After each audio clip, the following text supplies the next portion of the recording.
Hello दोस्तों। आज हम लोग क्लास 6 NCERT पॉलिटी का 6वां अध्याय गांव का प्रशासन पढ़ने वाले हैं। इससे पहले हम लोगों ने 5वें अध्याय में पंचायती राज के बारे में पढ़ा था। वहाँ पर मैंने आपको बताया था कि पंचायती राज शासन व्यवस्था का सबसे निचला स्तर है, जहाँ पर ग्राम स्तर पर लोग आपस में मिलजुल कर गाँव की शासन व्यवस्था संभालते हैं। आज हम यहाँ पर गांव की शासन व्यवस्था के बारे में तो नहीं पढ़ेंगे, क्योंकि हम लोग पढ़ चुके हैं। आज हम गांव के प्रशासन के बारे में पढ़ेंगे। तो अब आपके मन में कन्फ्यूजन आ रहा होगा कि शासन और प्रशासन में अंतर क्या होता है। तो सबसे पहले शासन और प्रशासन का जो कॉन्सेप्ट है, ये हमारे लिए जान लेना बड़ा आवश्यक है, ताकि ये अध्याय समझ में आपको आसानी से आ जाए। देखिए, शासन का मतलब है कि एक ऐसी प्रक्रिया, एक ऐसी संस्था जो कानून बनाती है, नीतियाँ बनाती है और निर्णय लेती है, तो उसे हम शासन के दायरे में रखते हैं। जैसे भारत के संदर्भ में अगर हम देखें तो भारत में शासन के 3 स्तर हैं: केंद्र स्तर, राज्य स्तर और स्थानीय स्तर, यानी पंचायती राज। केंद्र स्तर की जो सरकार है वो भी शासन के अंतर्गत आती है।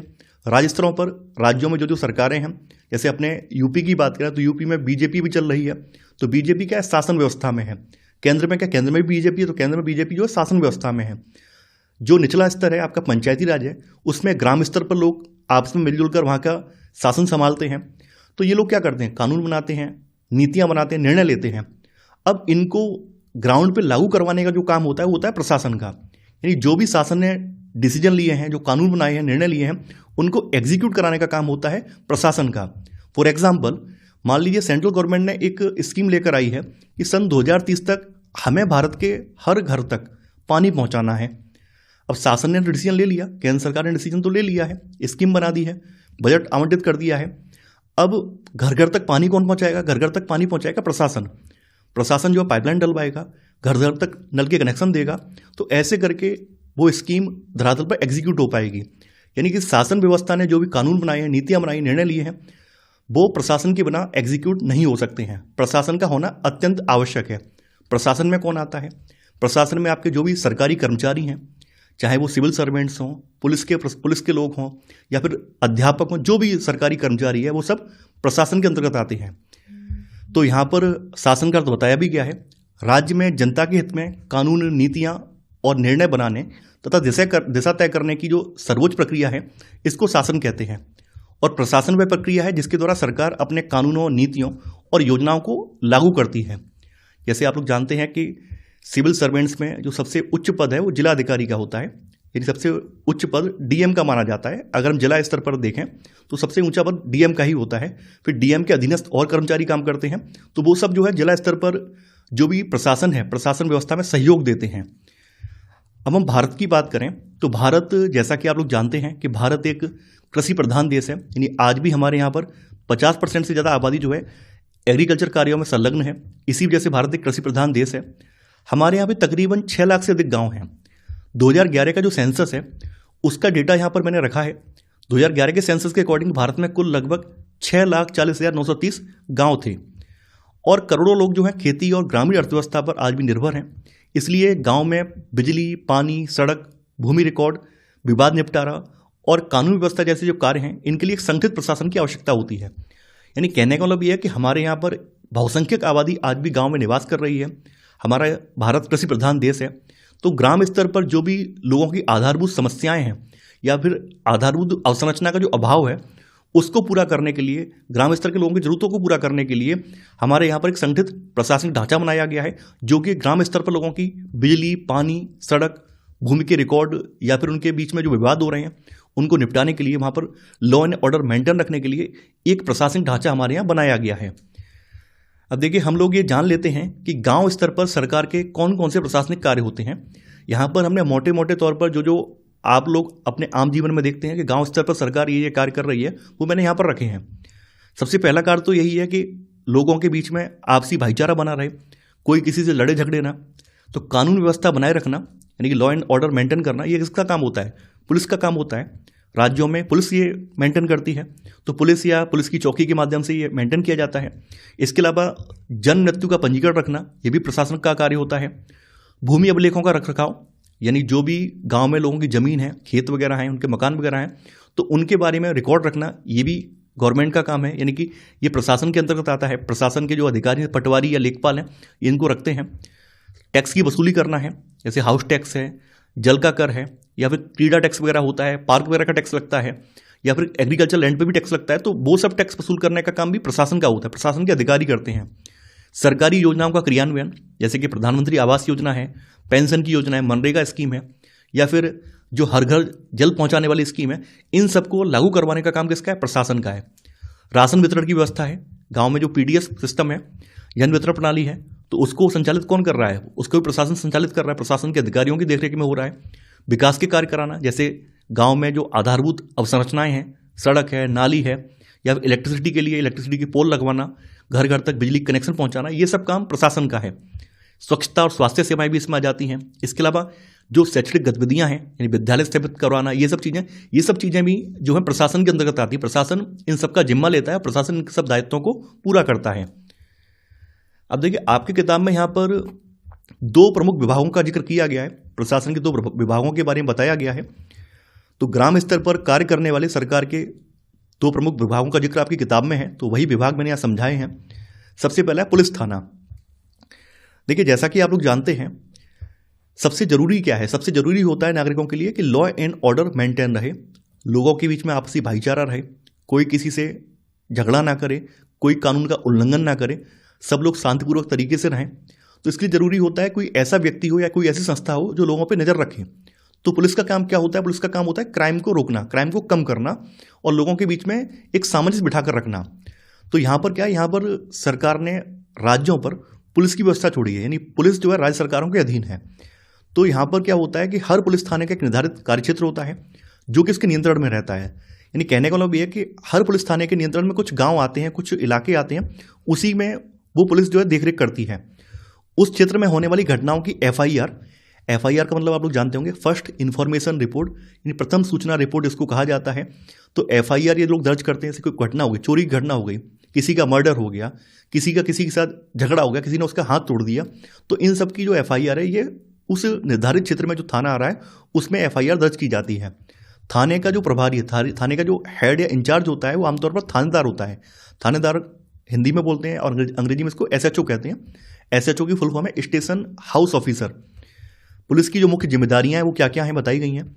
चोरी, मारपीट, दुर्घटना, झगड़े की रिपोर्ट दर्ज करना, इसके अलावा इन्वेस्टिगेशन करना, भाई किसने ये क्राइम किया है, ऐसा तो नहीं किसी ने जबरदस्ती फंसाने का प्रयास किया हो, तो जांच पड़ताल करना, अपराधियों पर कानूनी कार्रवाई करना। देखिए, यहाँ पर एक बात में स्पष्ट कर लीजिए, पुलिस जो है अगर मान लीजिए कोई अपराध हुआ है तो अपराधी को पकड़ सकती है। अपराधी को दंड देने का काम न्यायपालिका का होता है, पुलिस का नहीं होता है। अपराधी को दंड कौन देता है? न्यायपालिका देती है। तो पुलिस जो है अपराधियों पर, मान लीजिए किसी ने मर्डर कर दिया, तो पुलिस उसको गिरफ्तार करेगी और अदालत में पेश करेगी। पुलिस का काम इतना ही है, पुलिस का काम दंड देने का नहीं है। तो अपराधियों पर कानूनी कार्रवाई करना, शांति और कानूनी व्यवस्था बनाए रखना, अंत में यही है, लॉ एंड ऑर्डर मेंटेन रखना और पीस एंड हार्मनी मेंटेन रखना, ताकि लोग आपसी भाईचारे के साथ, सामंजस्य के साथ रह सकें। इसके बाद अगला विभाग है राजस्व विभाग, रेवेन्यू डिपार्टमेंट। देखिए, राजस्व विभाग जो है ये राज्य सरकार के अधीन आता है और राजस्व विभाग जो है भूमि, भू राजस्व, ये जमीन से मिलने वाला जो कर है, जमीन के रिकॉर्ड्स जो हैं, फसल के आंकड़े और जो भूमि से जुड़े विवाद हैं, इन सबको देखता है, इन सबका प्रशासन करता है। भूमि से जुड़े विवाद का मतलब क्या है? कई बार क्या होता है, किसी व्यक्ति ने किसी दूसरे व्यक्ति की जमीन पर कब्जा कर लिया, तो ऐसे में जो भूमि अभिलेख हैं उनके आधार पर ये सत्यापन करवाया जाता है कि ये जमीन किसकी थी। इसके अलावा कई बार आपने ये भी देखा होगा, गांव में अक्सर ये विवाद होता है कि लोग जो होते हैं अपने खेतों की मेड़ काट के दूसरे के खेत का हिस्सा हथियाना चाहते हैं। कई जगह ऐसा देखा गया है और अक्सर भारत में एक कॉमन बात है कि लोग अपने खेत से संतुष्ट नहीं होते हैं, वो थोड़ा थोड़ा करके जो है मेड़ को काटते जाते हैं और अपने खेत का विस्तार करते जाते हैं। तो ऐसे में जिनके आसपास खेत होते हैं उनके साथ उनका झगड़ा होता है, तो उन झगड़ों का निपटान भी राजस्व विभाग के अधिकारी ही करते हैं। जमीन का मापन करना, उसका लेखा जोखा रखना, लगान या भूमि कर की वसूली करना और फसलों से संबंधित जानकारी सरकार तक पहुंचाना, ये राजस्व विभाग का प्रमुख काम होता है। देखिए, ये विभाग स्थापित क्यों करवाया गया है? ये विभाग इसलिए स्थापित करवाया गया है ताकि इसके माध्यम से यह सुनिश्चित किया जाता है कि प्रत्येक किसान की जो भूमि है उसका सही और अद्यतन रिकॉर्ड, अद्यतन का मतलब अपडेटेड रिकॉर्ड उपलब्ध रहे। क्योंकि सरकार के पास जब जमीनों का प्रॉपर रिकॉर्ड रहेगा तो सरकार, जैसे मान लीजिए किसी गांव में छोटे किसान हैं, ऐसे किसान हैं जिनके पास 1 बीघा या 2 बीघा ज़मीन है, कुछ ऐसे किसान हैं जिनके पास 5 बीघा या 10 बीघा से ज़्यादा ज़मीन है, कुछ ऐसे हैं जिनके पास 50-50, 100-100 बीघा ज़मीन है। तो सरकार क्या करती है, इन आंकड़ों के आधार पर ऐसे जो सीमांत किसान हैं, जो कि हाशिए वाले किसान हैं, जिनके पास ना के बराबर ज़मीन है, उनके लिए कुछ कुछ स्कीम्स लॉन्च करती है ताकि उन स्कीम से उनको फ़ायदा मिल सके। तो कहीं ना कहीं रिकॉर्ड की वजह से सरकार जो है ऐसे लोगों को लाभान्वित भी कर पाती है। किसान कई बार जो अपनी फसल बदल देते हैं। मान लीजिए पहले अपने खेत में गेहूं और मक्के की खेती कर रहे थे, अब बाद में उन्होंने फसल चेंज कर दी, कुछ और उगाने लगते हैं, या फिर कहीं पर कुआं खेत खोद लेते हैं। तो इन सब का हिसाब रखने का काम किसका होता है? रेवेन्यू डिपार्टमेंट का ही होता है। प्रशासनिक सुविधा के लिए राज्य सरकारों ने अपने अपने राज्यों को अपने से नीचे जिले में, जिले से नीचे तहसील या तालुका में, फिर ब्लॉक, फिर गांव में डिवाइड किया है। और हर स्तर पर प्रशासन की सुविधा के लिए यहाँ पर अधिकारी होते हैं। तो प्रशासनिक व्यवस्था के अंतर्गत भारत के प्रत्येक राज्य को जिलों में बांटा गया है और हर जिले को छोटे भागों में डिवाइड किया गया है। जिले के भी उपखंड होते हैं जिनको तहसील या फिर तालुका कहा जाता है।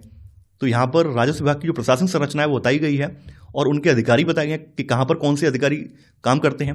राज्य स्तर पर राजस्व सचिव होता है, फिर इसके बाद जिला स्तर पर जिले का जो कार्यभार है वो कलेक्टर देखता है, तहसील या तालुका स्तर पर तहसीलदार होता है और ग्राम स्तर पर पटवारी या लेखपाल कार्य करता है। तो सबसे निचला स्तर क्या है? ग्राम या पटवारी का है। चूंकि हम लोग गांव के स्तर पर प्रशासन देख रहे हैं तो हम लोग सबसे पहले गांव से स्टार्टिंग करेंगे। यानी पटवारी या लेखपाल का क्या रोल होता है ग्राम स्तर पर, वो हम जानेंगे। देखिए, पटवारी या लेखपाल राजस्व विभाग का ग्राम स्तरीय कर्मचारी होता है। यानी ग्राम स्तर का एक कर्मचारी होता है जो कि जमीन से संबंधित सभी प्राथमिक रिकॉर्ड तैयार करता है। जमीन को नापना, उसका रिकॉर्ड रखना, ये पटवारी या लेखपाल का मुख्य काम होता है। एक पटवारी के अंडर में सामान्यतः कई गांव होते हैं, यानी ये सामान्यतः कई गांव का प्रभारी होता है। पटवारी को अलग अलग राज्यों में अलग अलग नामों से जाना जाता है। जैसे कहीं कहीं पर इसको लेखपाल कहते हैं, कहीं पर इसको ग्रामीण अधिकारी कहा जाता है, कहीं पर इसको कर्मचारी कहते हैं, या कहीं पर इसको कानून को भी कहा जाता है। इसके प्रमुख कार्यों की बात करें तो भूमि की नापजोख यानी भूमि की नापतोल करना, खसरा खतौनी तैयार करना और उनका अद्यतन करना। अद्यतन का मतलब अपडेट करना। अभी हम जानेंगे खसरा या खतौनी होती क्या है। भूमि कर की वसूली करना, यानी लैंड रेवेन्यू की वसूली करना और उसको राजस्व विभाग को जमा करना। फसल की जानकारी सरकार को देना। जैसे अभी हमने बताया था आपको, अगर कोई व्यक्ति अपने खेत में फसल चेंज करता है तो उसका रिकॉर्ड भी राजस्व विभाग रखता है। तो जब व्यक्ति अपना फसल पैटर्न चेंज करता है तो उसकी जानकारी भी ये सरकार को प्रदान करता है। किसानों को भूमि रिकॉर्ड की प्रमाणित नकल उपलब्ध कराना, कुएं, सिंचाई स्रोत, फसल परिवर्तन का रिकॉर्ड रखना, ये सारे काम इसी के होते हैं, पटवारी के होते हैं। अब हम जान लेते हैं खसरा या खतौनी होती क्या है।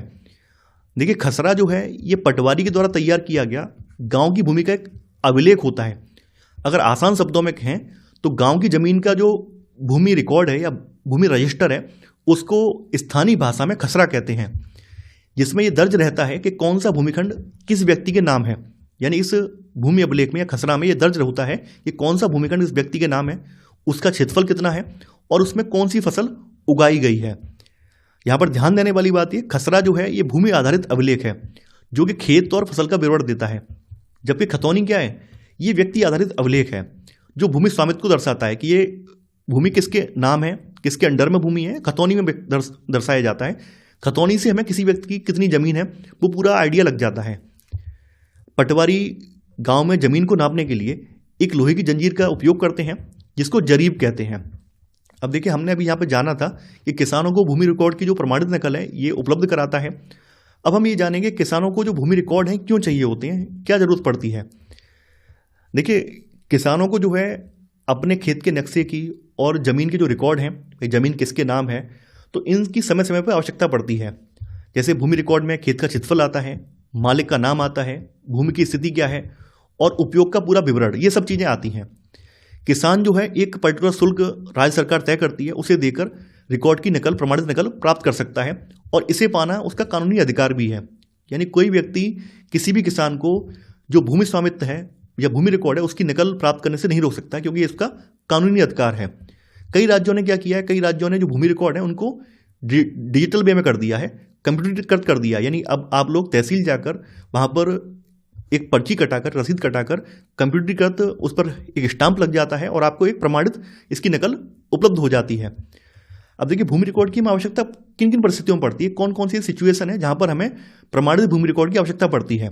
जैसे जमीन की खरीद बिक्री के लिए हमें ये कन्फर्म करना होता है कि कौन सी जमीन किसके नाम है। इस स्वामित्व की पुष्टि के लिए हमें भूमि रिकॉर्ड की आवश्यकता पड़ती है। बैंक से अगर हमें कर्ज लेना है, बैंक से ऋण लेने में, तो भूमि को जमानत के रूप में जब रखा जाता है तो बैंकें क्या करवाती हैं, यही खतौनी रखवाती हैं। भाई खतौनी में देखती हैं कि किसी व्यक्ति के नाम कौन सा भूमिखंड है, कहाँ पर उसकी ज़मीन वाकई में है या नहीं है, तो भूमि को जमानत के रूप में रखते हैं बैंक से कर्ज लेने के लिए, तो हमें रिकॉर्ड की जरूरत पड़ती है। जमीन के बंटवारे में, जैसे मान लीजिए दो भाइयों के बीच में पिता की जमीन बंटनी है, तो ऐसे में हमें रिकॉर्ड की जरूरत पड़ती है। तो उत्तराधिकार और कानूनी समिति के लिए हमें जरूरत पड़ती है। जमीन से जुड़े विवाद वगैरह हैं, जैसे गांव में अक्सर होता है, लोग अपने खेतों का विस्तार करते जाते हैं, बगल वाले खेत की जो मेड़ है उसको लगातार काटते जाते हैं और आगे अपना खेत बढ़ाते जाते हैं। तो कई बार एक समस्या उत्पन्न हो जाती है, लड़ाई झगड़ा की स्थिति उत्पन्न हो जाती है। तो ऐसे में जमीन से जुड़े विवादों को निपटाने के लिए हमें भूमि के रिकॉर्ड की आवश्यकता पड़ती है। अब इसके बाद ग्राम स्तर के बाद इससे ऊपर का स्तर आता है तहसील का। तो तहसील स्तर पर जो तहसीलदार होता है, तहसीलदार जो है तहसील या तालुका स्तर पर राजस्व का प्रमुख अधिकारी होता है। इसके प्रमुख कार्यों की बात करें तो तहसीलदार जो है सबसे इसका पहला काम तो है पटवारियों के कार्यों का निरीक्षण करना। वो ये देखता है कि ग्राम स्तर पर पटवारी अच्छे से काम कर रहे हैं या नहीं कर रहे हैं, तो पटवारियों के कार्यों का निरीक्षण करना, भूमि रिकॉर्ड की शुद्धता सुनिश्चित करना, कहीं ऐसा तो नहीं है कि पटवारी लोगों से ले देकर भूमि रिकॉर्ड अपने हिसाब से दर्ज कर रहे हो, तो ये भी देखता है कि भाई ऐसा तो नहीं पटवारी अन्याय लोगों के साथ कर रहे हो, पटवारी रिश्वत लेके किसी की जमीन कम या ज़्यादा दर्ज कर रहे हो। तो ये सब चीज़ें यही देखता है। राजस्व वसूली सुनिश्चित करना कि प्रॉपर रूप से राजस्व की वसूली हो रही है या नहीं हो रही है। इसके अलावा किसानों को जो भूमि की रिकॉर्ड की नकल है वो समय पे मिल जा रही है या नहीं मिल पा रही है, ये भी ये देखता है। इसके अलावा तहसील स्तर पर कोई भी भूमि विवाद है उनकी सुनवाई यही करता है। यानी मान लीजिए जमीन से जुड़े कोई विवाद है, जैसे जमीन के बंटवारे का विवाद है या फिर जमीन पे अवैध कब्जे का विवाद है, तो सबसे पहले यहीं पर रिपोर्ट की जाती है। तो तहसीलदार का काम होता है कि उसका निस्तारण करें। तो तहसील स्तर पर भूमि विवादों की सुनवाई का काम तहसीलदार का होता है। इसके अलावा तहसीलदार जो है जाति, आय, मूल निवास इत्यादि प्रमाण पत्र भी जारी करता है। आपने देखा होगा विद्यार्थियों के लिए स्कॉलरशिप के लिए ये प्रमाण पत्र आवश्यक होते हैं, तो जाति का, आय का, मूल निवास का प्रमाण पत्र भी ये जारी करता है। तो ये काम तहसीलदार के होते हैं। सबसे मेन काम इसका यही है कि ये जमीन के जो विवाद हैं इनको निस्तारित करता है। देखिए तहसीलदार के सामने जो जमीन के विवाद जाते हैं वो सिविल विवाद बोले जाते हैं, सिविल या राजस्व वाले विवाद बोले जाते हैं। ये फौजदारी विवाद नहीं देखता है बल्कि सिविल वाले मामले बोले जाते हैं। यानी जमीन से जुड़े हुए जो विवाद हैं ये सिविल दायरे में आते हैं। और तहसीलदार का जो पद है वैसे तो प्रशासनिक पद है, लेकिन ये अर्ध न्यायिक शक्तियां इसके पास होती हैं। अर्ध न्यायिक का मतलब क्या है? दंड देने की शक्ति नहीं है, बस जमीन के विवाद का निस्तारण करने की इसके पास शक्ति है इसके पास। तो इसकी वजह से इसको अर्ध न्यायिक दायरे में रखा जाता है कि तहसीलदार एक अर्ध न्यायिक प्रकृति का कर्मचारी है। प्रशासनिक कर्मचारी तो है, साथ ही साथ इसकी प्रगति कैसी अर्ध न्यायिक है। अर्ध न्यायिक का मतलब कुछ कुछ न्याय का काम भी ये कर रहा है। तो आपको यहां पर एक बात ध्यान रखनी है, जमीन से जुड़े हुए जो विवाद होते हैं वो सिविल दायरे में आते हैं, सिविल विवाद बोले जाते हैं, राजस्व विवाद बोले जाते हैं। अब जैसे मान लीजिए जमीन का विवाद है, जैसे यही मैंने अभी आपको खेत का एग्जाम्पल दिया कि यहाँ पर एक व्यक्ति ने किसी दूसरे व्यक्ति के खेत में अपने हिस्सा बढ़ा लिया है, मेड़ को काट काट के हिस्सा बढ़ा लिया है, और ऐसे में इन दोनों व्यक्तियों के बीच में लाठी डंडे चल जाते हैं, गोली चल जाती है, एक दो लोग घायल हो जाते हैं, चोटिल हो जाते हैं, किसी की मृत्यु भी हो जाती है। तो यहाँ पर ये विवाद जो राजस्व के साथ साथ ये सिविल विवाद के साथ साथ फौजदारी विवाद में भी आ जाएगा। अब यहाँ पे पुलिस का हस्तक्षेप भी हो जाएगा। अब देखिए तहसीलदार के ऊपर होता है जिलाधिकारी या कलेक्टर, जो कि जिला स्तर पर होता है। तो जिले में राजस्व प्रशासन का सर्वोच्च अधिकारी होता है और इसके नीचे तहसीलदार होते हैं। अब आपके मन में ये सवाल आएगा, इसको जिलाधिकारी भी कहते हैं, कलेक्टर भी कहते हैं, ऐसा क्यों कहते हैं? देखिए जैसा कि आप लोग जानते हैं, सिविल सर्वेंट्स या सिविल सेवा भारत में जो लेकर आए थे वो अंग्रेज लेकर आए थे। तो अंग्रेजों के समय में जो जिलाधिकारी होते थे वो रेवेन्यू कलेक्शन का काम करते थे। यानी शुरुआत में जो जिलाधिकारी थे वो कलेक्टर का काम करते थे, यानी रेवेन्यू को कलेक्ट करते थे, इसी वजह से इनको कलेक्टर कहा जाता था। समय के साथ साथ क्या हुआ, समय के साथ साथ इनके अधिकार क्षेत्र में वृद्धि की गई, विस्तार किया गया और इन्हें और दायित्व भी सौंपे गए। तो जिलाधिकारी के रूप में ये लोग कानून व्यवस्था, प्रशासन, चुनाव, आपदा प्रबंधन इत्यादि विषयों को देखते हैं, और कलेक्टर के रूप में राजस्व, भूमि रिकॉर्ड और कर वसूली संभालते हैं। इसी वजह से डीएम को, डिस्ट्रिक्ट मजिस्ट्रेट को कई बार कलेक्टर भी कहा जाता है, क्योंकि वो दोनों काम संभालता है। एक तो रेवेन्यू डिपार्टमेंट का काम भी संभालता है और दूसरी तरफ जो कानून व्यवस्था है, प्रशासन है, इनका काम भी संभालता है। तो इसके पास दोनों प्रकार की शक्तियां हैं। इसके बाद आपके अध्याय में हिंदू उत्तराधिकार संशोधन अधिनियम सन 2005 इसका जिक्र किया गया है। आपको ज्ञात होगा कि 1956 में हिंदू कोड बिल लाया गया था। हिंदू कोड बिल सरकार ने जो हिंदू हैं, जो हिंदू समुदाय के अंतर्गत जो लोग आते हैं, खास करके हिंदू का मतलब जो हिंदू, सिख, जैन और बौद्ध समुदाय के लोग हैं वो सब हिंदू कोड बिल के दायरे में ही आते हैं। तो इन लोगों की जो भी जमीनी विवाद थे, इनके जो भी उत्तराधिकार संबंधित जो विवाद थे, उनको सॉल्व करने के लिए ये 1956 में ये अधिनियम बनाया गया था। हालांकि जैसा कि आप जानते हैं कि इसमें संशोधन किया गया, तो इसमें कहीं ना कहीं कमियां होंगी, तभी संशोधन किया गया। तो 1956 में हिंदू कोड बिल लाया गया था, फिर 2005 में इसमें संशोधन किया गया। और संशोधन का मुख्य कारण ये था कि आप लोग जानते हैं कि भारतीय समाज लंबे समय से पितृसत्तात्मक समाज रहा है, जहाँ पर केवल और केवल पुरुषों की चलती है। यहाँ पर स्त्रियों को कोई विशेष अधिकार नहीं मिले हैं, खास करके जमीन वगैरह में इनको अधिकार नहीं दिया गया है। तो इसी वजह से इन स्त्रियों को पिता की संपत्ति में अधिकार दिलाने के लिए हिंदू उत्तराधिकार संशोधन अधिनियम 2005 ये लाया गया था। तो यहाँ पे वही कहानी बताई गई है कि परंपरागत रूप से भारत में भूमि और संपत्ति का अधिकार मुख्यतः पुरुषों तक ही सीमित माना जाता है। अधिकांश राज्यों में जो पिता की संपत्ति है, तो पिता की डेथ के बाद उसके संपत्ति जो केवल बेटों में बांटी जाती थी। महिलाओं को खेतों में केवल सहायक के रूप में देखा जाता, सहायक का मतलब एक हेल्पर के रूप में। महिलाओं को प्रॉपर्टी में जगह नहीं मिलती थी, केवल और केवल महिलाएं खेतों में काम करती थी। भाई पिता का खेत है, तो जब तक पिता के यहाँ शादी नहीं हुई तब तक वो खेतों में काम कर रही हैं, लेकिन पिता की प्रॉपर्टी में कोई हिस्सा नहीं मिलता था। अब इस अधिनियम के जरिए क्या हुआ है, इस अधिनियम के जरिए जो है इससे एक फायदा ये मिलेगा, जो लैंगिक असमानता है, यानी स्त्री पुरुष का जो भेद है, बेटे बेटी का भेद है, उसको मिटाया जा सकेगा। तो इस लैंगिक असमानता को समाप्त करने के लिए सन 2005 में हिंदू उत्तराधिकार अधिनियम में संशोधन किया गया। अब इस अधिनियम की मुख्य विशेषताएं यहाँ बताई गई हैं। यहाँ पे बताया गया कि बेटियों को जन्म से ही संपत्ति में समान अधिकार दिया गया है, यानी कि जो पिता की संपत्ति है, पिता की संपत्ति में अब केवल बेटे का अधिकार नहीं है, जन्म से ही बेटियों का भी अधिकार है। अब बेटे भी बेटी की तरह सह उत्तराधिकारी मानी जाती है। यानी कहने का मतलब यह कि ऐसा नहीं है कि बेटी अलग है, नहीं, जैसे बेटे को ही बचपन से सारे उत्तराधिकार मिले हुए हैं, वैसे ही बेटी को मिले हुए हैं। बेटी को यह अधिकार है कि विवाह से पहले, चाहे तो विवाह से पहले यानी कुंवारे रहने पर भी उसको अधिकार है पिता की संपत्ति में, और अगर कहीं शादी कर लेती उसके बाद भी उसको पिता की संपत्ति में अधिकार है, पिता की संपत्ति का उत्तराधिकार हासिल करने का अधिकार है। पिता की मृत्यु के बाद बेटा, बेटी और पत्नी, यानी कि जो पिता की जो पत्नी है यानी इन बच्चों की माँ है, इन तीनों को संपत्ति में बराबर का हिस्सा मिलता है। देखिए ये प्रावधान भी इस कानून के जरिए किया गया, संशोधन के जरिए किया गया कि अब तक जो पुरुषों की पत्नियां थी उनको अगर बच्चे वगैरह बड़े हो जाते तो उनको अधिकार नहीं था, लेकिन इस कानून के जरिए क्या किया गया, इसके जरिए ये किया गया कि बेटी के साथ साथ जो बेटी की माँ है उसको भी ये संपत्ति में बराबर का हिस्सा दिया गया। बेटी को संपत्ति पर अधिकार है, उत्तराधिकार है, बंटवारा है और त्याग है। ये विरासत छोड़ने, यानी मान लीजिए कोई स्त्री ये कर रही है कि हम अपने भाइयों के लिए प्रॉपर्टी छोड़ जा रहे हैं, तो ये सभी समान रूप से कानूनी अधिकार मिले हुए हैं। अब देखिए अधिकार और उत्तराधिकार में मतलब क्या है। अधिकार का मतलब होता है कि कोई अधिकार आपको कानूनी रूप से मिला है। तो यहाँ पर ये हिंदू उत्तराधिकार संशोधन अधिनियम है, इसने आपको कानूनी अधिकार दिया है कि पिता की संपत्ति में आपको हिस्सा मिलेगा। उत्तराधिकार का मतलब क्या है कि जो पिता की मृत्यु के बाद फ्यूचर में जो वारिस होंगे वो आप होंगे, तो वो उत्तराधिकार बोला जाएगा। तो ये अधिकार और उत्तराधिकार में इतना सा अंतर है। देखिए ये अधिनियम जो है सभी राज्यों पर और केंद्र शासित प्रदेशों पर लागू होता है। अब यहाँ पर ध्यान देने वाली बात यह है कि यहाँ पर हिंदू समुदाय की बात हुई है, तो इसमें हिंदू समुदाय में केवल हिंदू, सिख, जैन और बौद्ध समुदाय ये काउंट किए गए हैं और इन्हीं पर यह अधिनियम लागू होता है। ये अधिनियम मुस्लिमों पर, ईसाइयों पर लागू नहीं होता है, ये बात आपको याद रखनी है। तो देखिए मैं आशा करता हूँ कि आपको ये सीरीज पसंद आ रही होगी। जैसा कि मैं आपको हर वीडियो में कहता हूँ कि अब आपको नोट्स बनाने की आवश्यकता नहीं है। आप लोग हमारे टेलीग्राम चैनल से जुड़कर वहाँ से नोट्स को परचेज कर सकते हैं।